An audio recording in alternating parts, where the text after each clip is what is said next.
for new stack, push, and pop. Now, here the stacks are implemented by linked lists. So a stack is just a wrapper around a head pointer that points to the top of the stack. New stack returns you one of these wrappers, and push and pop take one of these wrappers and destructively modify it to push new top values on inside. But the client can't see the new top values or can't see the contents of the struct, but just has to rely on the interface. All right?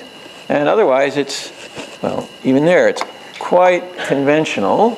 So push is going to malloc a new cons cell, store I into the value, and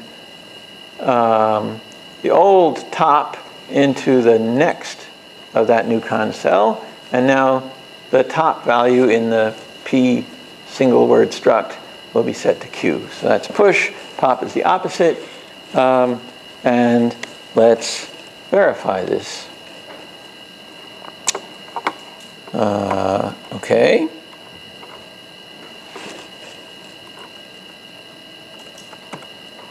So the first line is always the same. We import the Floyd proof automation library.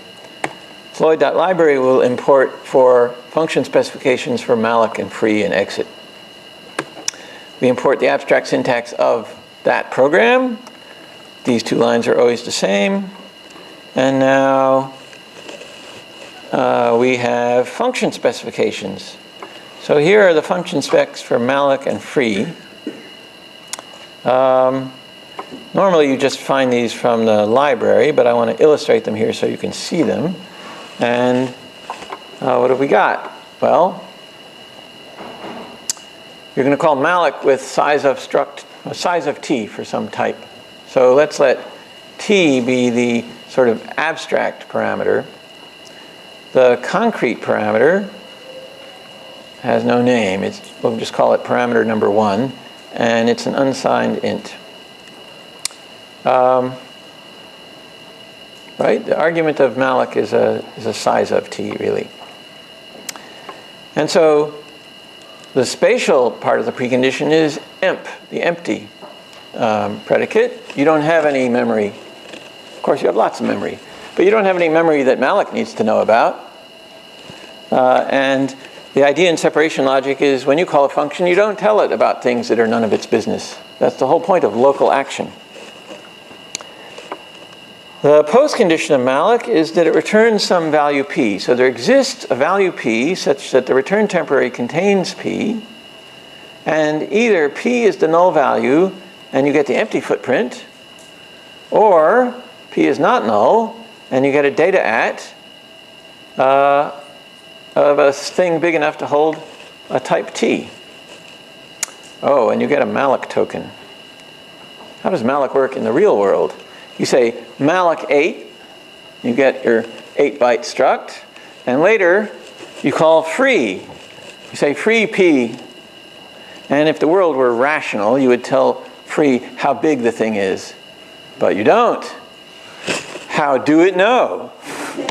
Well, the answer is the malloc free system puts somewhere near that pointer value, maybe at offset -4 from it or something, the size of the object that you just allocated. So that's really there too, and we represent that abstractly by at or near address p.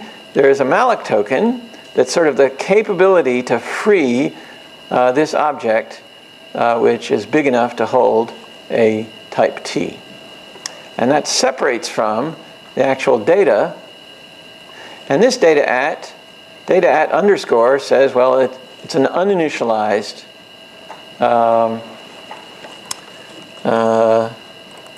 thing. So if I print data at underscore, oh, that gets more complicated than I thought. Anyway, so it's just, it holds the undefined value of type t at address p. Okay, and free is sort of the opposite. And there's a couple of extra requirements in the precondition, that the size of t should be less than the maximum representable unsigned integer. And that the struct type T should be well defined, which it will be if you've made your abstract syntax tree by using the front end of CompCert, but I don't trust you, and some alignment requirements. So these are all trivial to prove in actual fact because they will actually be true in any reasonable program. And there's okay, so free is sort of the opposite of malloc. It starts with a precondition that says I have a malloc token and a chunk of data, and the postcondition is emp. You lost capability. All right, now, this list rep is just like the one in the list reverse program, except that it's about t-struct cons instead of t-struct list, and each cell comes with a malloc token. So now you've got a linked list of things in your stack abstract data type that you have the capability to give back with free when you want to. Otherwise, it's the same.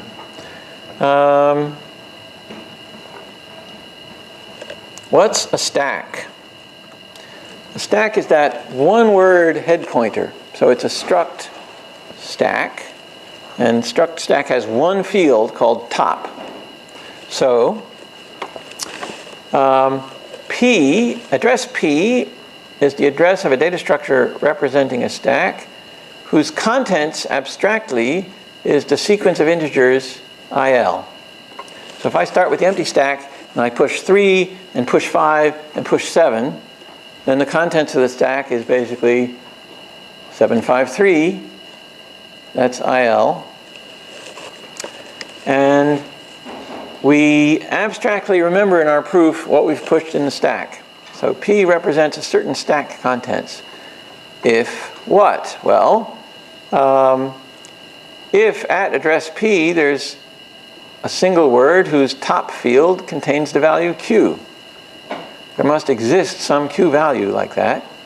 And Q is the address of a linked list representing IL. And by the way, you have a malloc token so that you can free the entire stack object when you're done with it. So that's our user-defined representation relation that relates an address to its abstract mathematical contents. And this whole thing is a memory predicate. It's something that you can put in a SEP clause. Now,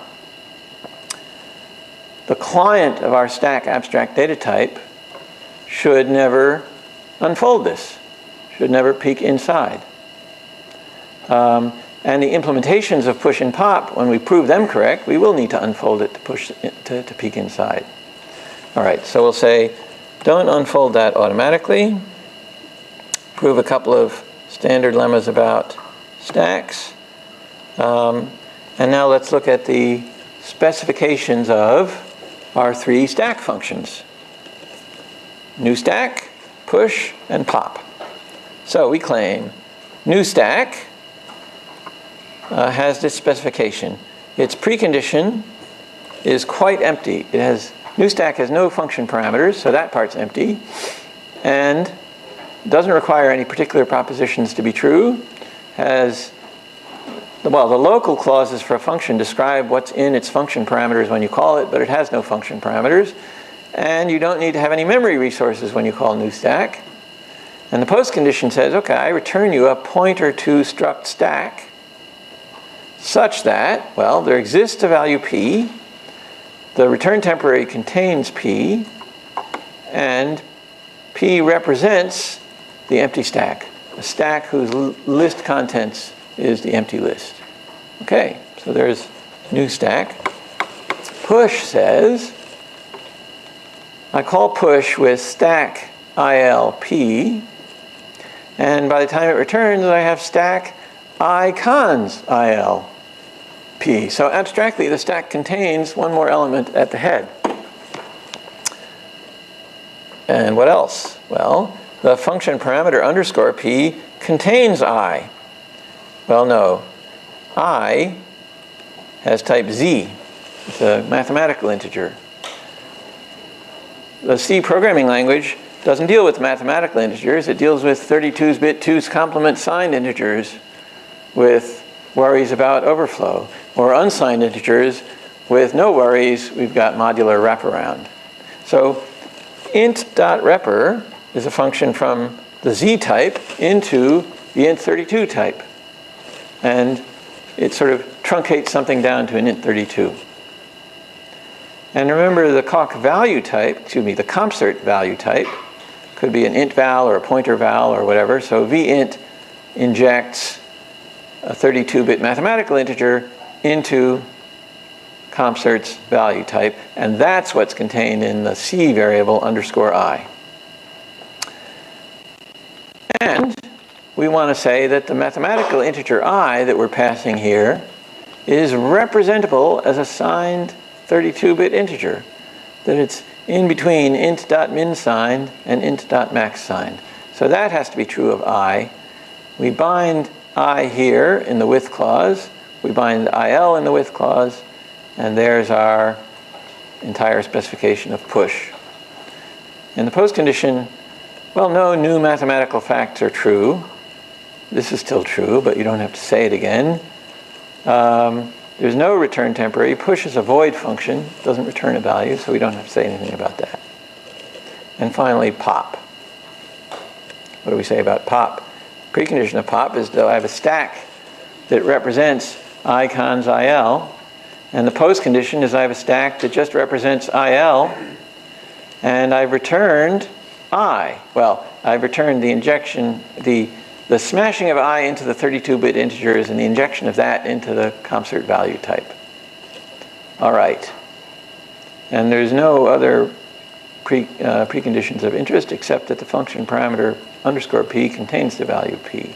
Now, you might worry, what happens if somebody calls pop when the stack is empty?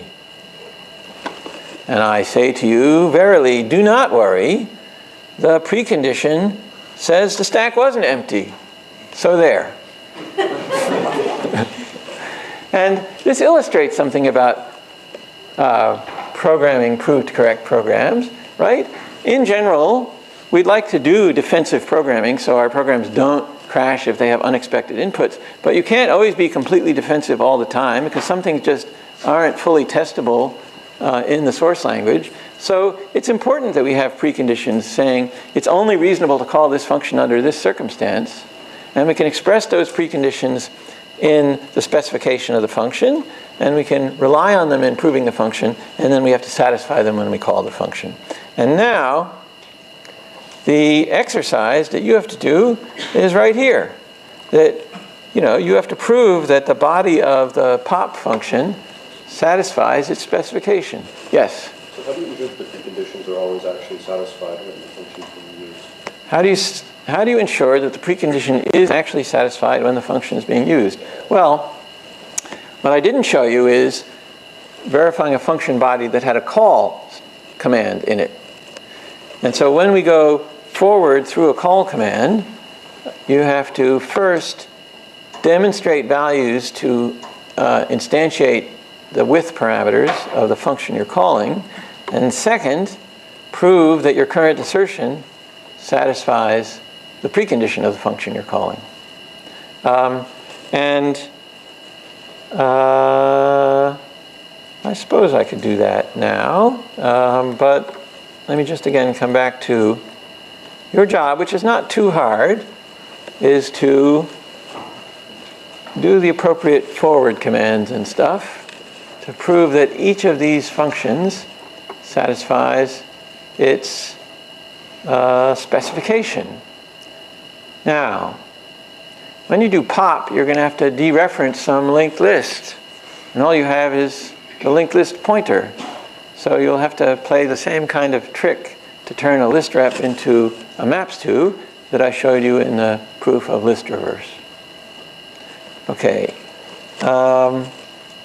And you can find all this, of course, in the DSSS18 repo in the VC chapter. All right, let's...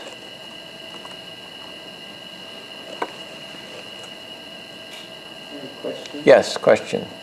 So with this separation logic, it's implied that if you don't mention some memory in the pre or post condition that you're not going to touch it. So if your program has global variables. Okay. So the question is, in separation logic, if you don't mention some resource in your precondition, that means you're not going to touch it. Your program can't depend on the values in the resources you don't mention, and it can't modify those values either. So that's a good property, but what do you do about global variables? And if you want global variables, you have to mention them in a way I haven't shown you here. Is there an example where I do show that in this text? No, but I have plenty of examples. I could show one next time. Anyway, a global variable is really a extern constant address pointing to a resource that's memory. So in this part, you sort of mention access to the global addresses, and in this part, you'd mention what they point to at the moment. And then access to all those resources is provided sort of to the main function at top level, and then it can decide how to pass that out among functions it calls. Other questions? Yes. How about aliasing? About aliasing? Same issue with global variables. Well, there's aliasing and there's global variables. So separation logic is really good at preventing aliasing. And so one question you could ask is, suppose my data structure does have sharing. How do I manage that? And there are ways to do it. There are several ways to do it. And people have sort of different ways to handle that situation. And I'll show some of them, at least, in the next lecture. But if we couldn't handle data structures with sharing, it wouldn't be very expressive. So yeah. So you have to work a little harder in that case. Question? How should we describe the termination and non-termination of the program? This program logic, in its current state, does not have facilities for proving termination. The way Hoare logics generally, when you want a Hoare logic of total correctness, you modify the while rule, for example, to guarantee that each iteration of the loop decreases in some well-founded order. So, or another way of doing that, it's not exactly the same thing, is to say, prove resource bounds about your programs. And the reason it's not exactly the same thing has to do with sort of what kind of I myself like resource bounds a little better than just well-foundedness, because to me, it's not very comforting to know that something will terminate if I don't have a proof that it will terminate before the end of the universe, right? So as long as I'm going to bother proving something about termination, I'd like to know, oh, it will terminate, within a minute, okay? And so then you would have to prove that some resource that you start with, is used up in each iteration a certain amount and can't go negative. And you can do that in separation logic. You can pass in the separating conjunctions sort of resources that represent time or stack height or memory allocation and prove things about their decrease. But right now the program logic is not set up to do that.